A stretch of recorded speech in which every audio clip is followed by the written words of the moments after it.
Hello everyone, welcome to let's cook in my kitchen. My name is Rakhi. आज मैं आपके साथ शेयर करने वाली एक वंडर शेफ ओटीजी का रिव्यू। आपको थंबनेल देख के पता चल ही गया होगा, बट फिर भी मैं बता दूं। एंड सेकेंडली एक्चुअली ये वीडियो शूट करने का रीज़न ये है कि मैंने लास्ट ईयर एक इंडक्शन कुकटॉप का रिव्यू आपके साथ शेयर किया था, जिसके ऊपर मुझे काफ़ी अच्छा रिस्पॉन्स मिला था एंड वो वीडियो आपके लिए काफ़ी यूज़फुल था। तो मैंने सोचा कि इस बार आपके साथ ये ओटीजी का रिव्यू शेयर करती हूँ।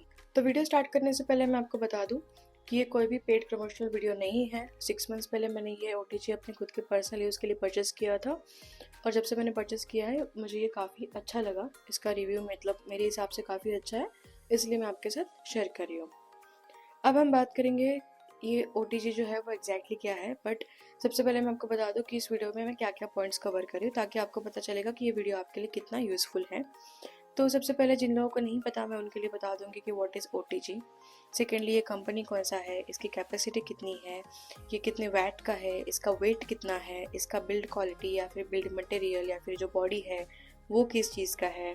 सेकेंडली उन लोगों ने क्या क्या एक्सेसरीज आपको प्रोवाइड किए हैं, उसके फंक्शंस क्या क्या है, इसका वारंटी कितना है and pricing and other thing how to use. ये सब चीज़ें मैं आपके साथ शेयर करने वाली हूँ, तो आई रिक्वेस्ट यू कि एंड तक वीडियो ज़रूर देखें। तो जैसे कि मैंने बोला कि व्हाट इज़ ओटीजी, तो OTG which means oven toaster griller. इसमें ही एक्चुअली मीनिंग है कि ओवन मतलब आप कुछ भी चीज़ें बेक कर सकते हो इसमें। सेकेंडली आप टोस्ट कर सकते हो और ग्रिलिंग आपको पता ही होगा, तो इसका बस सिंपल मीनिंग है। उसके अलावा इसके अगर हम कंपनी की बात करें तो ये वंडर शेफ कंपनी का है। सेकेंडली इसकी जो कैपेसिटी है, ये मैंने परचेस किया था 28 लीटर्स का इसकी कैपेसिटी है, मतलब ये वाले ओटीजी की। इसमें आपको बहुत सारे वेरिएंट्स मिल जाएंगे, आपके यूसेज के अकॉर्डिंगली आप इसकी कैपेसिटी के हिसाब से आप परचेस कर सकते हो। जैसे कि 9 लीटर की कैपेसिटी होती है, कुछ कुछ चीज़ों में 15 लीटर्स की होती है, 28 लीटर्स है, इवन इससे भी ज़्यादा 35 वगैरह भी है, तो इसके अकॉर्डिंगली आप ले सकते हो। सेकेंडली इसका जो वैट है ये 1600 वैट का है एंड इसका वेट की अगर हम बात करें तो ये 6.4 kg का वेट है। मेरे हिसाब से थोड़ा सा हेवी है, बट वो मेजर प्रॉब्लम नहीं है क्योंकि हम लोग ओटीजी है तो हर बार यहाँ वहाँ मूव नहीं करते रहते हैं, तो वो इतना ज़्यादा इशू नहीं है। एंड अगर हम इसकी बिल्ड क्वालिटी या फिर इसके बॉडी मटेरियल की बात करें तो ये पूरा स्टेनलेस स्टील का इसका बॉडी है कम्प्लीटली। एंड ये जो डोर है, इसका जो डोर है ग्लास टेम्पर्ड डोर है, जिसका एक्चुअली बिल्ड क्वालिटी काफ़ी अच्छा है। मतलब आप कितने भी टाइम से इसको ओपन क्लोज करो तो कुछ भी प्रॉब्लम नहीं है। एंड मतलब मैं 6 मंथ से यूज़ कर रही हूँ, तो जैसे मैं बेक कर रही हूँ ना, तो मुझे उसके ऊपर कुछ भी बिल्ड क्वालिटी की वजह से कुछ इशू नहीं आया, तो इसका बिल्ड क्वालिटी काफ़ी अच्छा है। अब हम बात करते हैं इसके एक्सेसरीज़ के बारे में। इन लोगों ने आपको क्या क्या एक्सेसरीज प्रोवाइड की है। तो सबसे पहले चीज़ है कि ये ब्लैक ट्रे है जिसके ऊपर आप डायरेक्टली बेकिंग कर सकते हो, और अपार्ट फ्रॉम दैट ये रैक ट्रे है जिसके ऊपर आप मतलब जैसे कि आपका बेकिंग ट्रे हो गया या फिर कुछ भी चीज़ें आप प्लेस करके, या फिर यहाँ पे चिकन कोई स्टिक्स जो होते हैं ना, चिकन विंग्स वगैरह, आप यहाँ पे ऐसे अटका के उसको यूज़ कर सकते हो। उसी के साथ साथ इन लोगों ने यहाँ पे एक रोटीसरी रॉड दिया है। इस रॉड का क्या यूज़ होता है वो भी मैं आपको आगे बताऊँगी। And apart from that in लोगों ने ये ट्रे हैंडल दिया है जिसके ऊपर जैसे कि आपने ऐसे पकड़ा है उसको और इसे अपने से पुल किया, मतलब आपको हाथ लगाने की ज़रूरत नहीं है सेफ्टी पर्पज़ की वजह से, तो ये काफ़ी अच्छा है। और सेकेंडली ये जो रोटीसरी का रॉड है ना, इसको निकालने के लिए इन लोगों ने ये और एक हैंडल दिया है, इसको भी आप उसको यूज़ कर सकते हो। इसी के साथ साथ कंपनी ने हमें 2 इयर्स की वारंटी दी थी। जैसे कि अगर 2 इयर्स में कुछ भी अगर आपको मतलब प्रॉब्लम आता है या फिर ख़राब होता है या फिर कुछ बेक नहीं हो रहा है, मतलब कुछ भी इशू, तो उस टाइम पे आप उनको मतलब कस्टमर केयर को कांटेक्ट करके उन पर्सन को बुला के एक तो इसको रिपेयर कर सकते हो, या फिर कुछ मेजर इशू है तो वो लोग रिप्लेस भी करके देते हैं। अब मतलब आपको एक बेसिक चीज़ बता देती हूँ कि व्हाट इज़ कैपेसिटी, या फिर हम लोग कैपेसिटी क्यों देखते हैं ओटीजी या फिर ओवन परचेस करते टाइम पे। तो कैपेसिटी एक्चुअली होती है ना, वो आपके यूसेज के ऊपर डिपेंड करती है। मतलब नॉर्मल अगर आपका मतलब डेली का यूसेज नहीं है या फिर आप ज़्यादा बेक नहीं करते हो, तो उस टाइम पे आप कम कैपेसिटी का वगैरह ले सकते हो जिसमें साइज़ डिफरेंस आएगा ज़्यादा से ज़्यादा। एंड अपार्ट फ्रॉम दैट ये जो 28 लीटर कैपेसिटी का मैंने परचेस किया है, ये इसमें आप मैक्सिमम 4 या 5 या फिर 6 पीपल का आप खाना इसमें आराम से बना सकते हो। अब हम बात करेंगे इसके फंक्शंस के बारे में, जैसे इन लोगों ने क्या क्या फंक्शंस दिए हैं एंड इसका यूज़ क्या क्या है।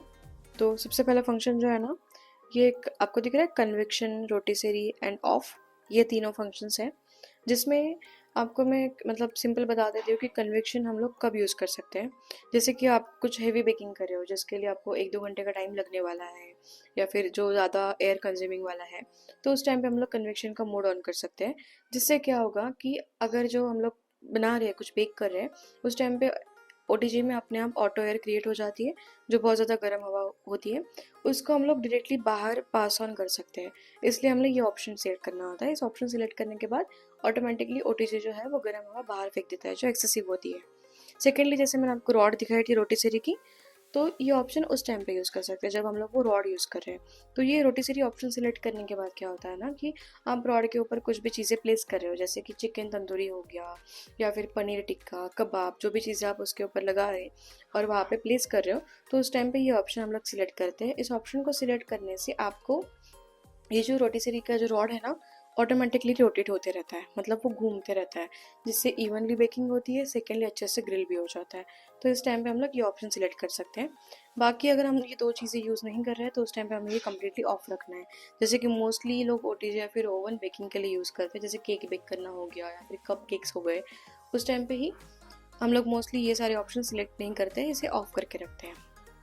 सेकेंडली, अब हम बात करते हैं टेम्परेचर के बारे में। सेकेंड ऑप्शन जो है वो टेम्परेचर का है, जिसमें आपको 100 से लेकर 250 तक का ऑप्शन है। फॉर एग्जाम्पल, जैसे कि आपको पता होगा कि कोई कुछ भी डिश अगर आपको बेक करनी है तो उसके लिए टेम्परेचर एंड टाइमर बहुत ज़्यादा इंपॉर्टेंट होता है।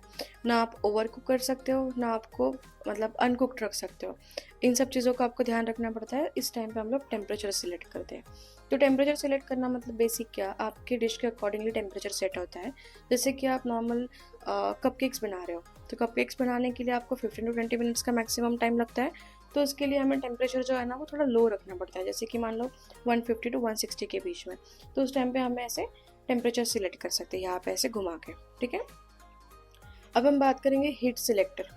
हीट सिलेक्टर का ऑप्शन हम लोग कब चूज़ करते हैं? फॉर एग्जांपल, हमें जो बेकिंग करनी है, अगर हम लोग कुछ स्पॉन्ज वगैरह बेक कर रहे हैं, तो उस टाइम पे हम लोग क्या करते हैं, बॉटम वाला ऑप्शन सिलेक्ट करते हैं, ताकि सिर्फ नीचे के पार्ट से हमें हिट मिल सके ओटीजी से, राइट। तो उस टाइम पे हमें ये बॉटम वाला ऑप्शन सिलेक्ट करना है। अगर आप चाहते हो कि आपको सिर्फ टॉप से ही हिट चाहिए, जैसे कि मान लो आपने कुछ पास्ता वगैरह बना लिया एंड उस टाइम पे आपने उसके ऊपर चीज़ वगैरह स्प्रेड कर दिया, बट आपको वो चीज़ मेल्ट करना है या फिर उसको थोड़ा सा रोस्ट टाइप बनाना है, तो उस टाइम पे आप ये टॉप वाला ऑप्शन सिलेक्ट कर सकते हो। एंड सेकेंडली, आपको दोनों भी चाहिए फॉर एग्जाम्पल, तो आप उस टाइम पे नीचे ऐसे सिलेक्ट करके यहाँ पे बोथ का ऑप्शन सिलेक्ट कर सकते हो। एंड अपार्ट फ्रॉम दैट, ये सब चीज़ों के अलावा आप चाहते हो कि उसको नॉर्मल सिर्फ वार्म रखना है, मतलब थोड़ा हल्का हल्का गर्म रखना है, तो उस टाइम पे कीप वार्म का ऑप्शन आप सिलेक्ट कर सकते हो। ये हो गए ये तीन सारे फंक्शंस। अब लास्ट फंक्शन के ऊपर आते हैं, ये है टाइमर का फंक्शन। जैसे कि मैंने आपको पहले ही बोला कि आपको कुछ भी डिश बेक करनी हो तो उसके लिए टेम्परेचर एंड टाइमर दोनों बहुत ज़्यादा इंपॉर्टेंट होता है। अगर टाइमर या फिर टेम्परेचर कम ज़्यादा हो गया या फिर हम लोगों ने सेट ही नहीं किया, तो उस टाइम की आपकी डिश अनकुक्ड हो सकती है या फिर ओवर कुक्ड हो सकती है। तो इसलिए हमें टाइमर सिलेक्ट करना पड़ता है। जैसे कि मैंने आपको बेसिक कहा कि अगर आप कपकेक्स वगैरह बना रहे हो तो उसके लिए आपको ज़्यादा से ज़्यादा 15 से 20 मिनट का टाइम लगता है। तो उस टाइम पे आप ये इसको ऐसे घुमा के आप यहाँ पे 20 मिनट्स या फिर 15 मिनट्स इस टाइम का आप टाइमर सेट कर सकते हो।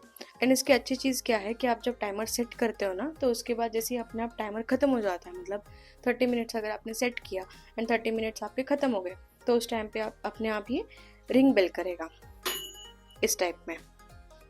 तो ये रिंग बेल करेगी ना, तो समझ लेना कि आपका जो टाइम है वो ओवर हो चुका है। इसकी अच्छी चीज़ यही है कि आपको यहाँ पे मतलब बेक करने के लिए रख के आपको कहाँ भी आप बाकी के काम कर सकते हो, आपको यहाँ पे कंटिन्यू वेट नहीं करना पड़ेगा। तो दैट्स इट, ये सारे इसी के फंक्शंस हैं। उसके अलावा भी आपको कुछ भी क्वेरी हो तो आप मुझे कमेंट बॉक्स में डायरेक्टली आप पूछ सकते हो, मैं आपके उसके ऊपर आपको सजेशंस दे सकती हूँ।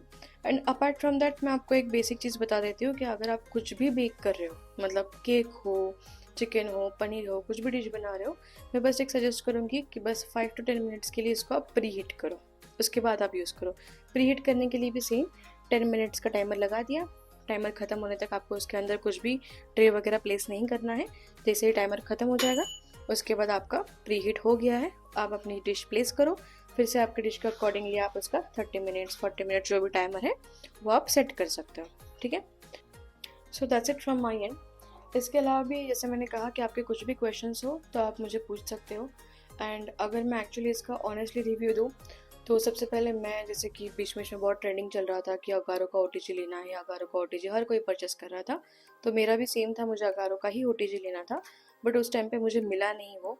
तो इसीलिए मैंने लोकल वेंडर्स में भी चेक किया, बट इसके फंक्शंस एंड इसका यूसेज मुझे काफ़ी अच्छा लगा, तो इसीलिए मैंने वंडर शेफ़ का परचेस कर लिया। बट इसमें भी कुछ प्रॉब्लम नहीं है, ये भी काफ़ी अच्छा है, बिल्ड क्वालिटी भी अच्छी है, एंड जब से मैं 6 मंथ से यूज़ कर रही हूँ मुझे कुछ भी प्रॉब्लम नहीं आई है। तो you can go for it, आप अच्छे से परचेस कर सकते हो। एंड इसके अलावा अगर आपको मेरी वीडियो अच्छी लगी हो तो प्लीज़ वीडियो को लाइक शेयर एंड सब्सक्राइब कर दीजिए। मिलती हूँ अगले वीडियो में। Thank you.